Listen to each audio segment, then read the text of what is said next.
Hi friends, ఈ వీడియోలో నేను మీకు చేపల పులుసు ఎలా చేసుకోవాలో చూపిస్తానండి. సింపుల్గా ముందుగా చేపల ముక్కలన్నీ కూడా శుభ్రంగా కడిగి ఇలా పక్కన పెట్టేసుకోవాలి. నెక్స్ట్ పచ్చిమిర్చి, ఉల్లిపాయ కూడా కట్ చేసి పక్కన పెట్టుకోవాలి. చింతపండు నానబెట్టుకోవాలి.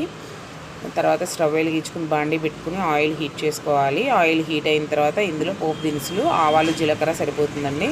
నెక్స్ట్ కరివేపాకు, అలాగే మెంతుల పొడి వేసుకొని ఫ్రై అవనివ్వాలి. నెక్స్ట్ ఇందులో ఉల్లిపాయ, పచ్చిమిర్చి వేసుకుని ఉప్పు వేసుకుని ఫ్రై అవనివ్వాలండి. ఉల్లిపాయలు కొంచెం వేగిన తర్వాత ఇందులో అల్లం వెల్లుల్లి పేస్ట్ వేసుకొని పచ్చివాసన లేకుండా ఫ్రై చేసుకోవాలి. నెక్స్ట్ శుభ్రంగా కడిగిన చేప ముక్కలు కూడా వేసేసుకొని పసుపు, కారం, అలాగే ముందుగా నానబెట్టుకున్న చింతపండు గుజ్జు ఇందులో పోసుకోవాలండి. ముక్కలన్నీ మునిగేలాగా పోసుకోవాలి. చింతపండు గుజ్జు అంతా కూడా చిక్కగా ఈ పులుసుని బాగా ఉడకనివ్వాలండి. వాటర్ అంతా ఇంకిపోయేలాగా బాగా ఉడకనిచ్చుకోవాలి. చూసారు కదా, బాగా ఉడుకుతుంది.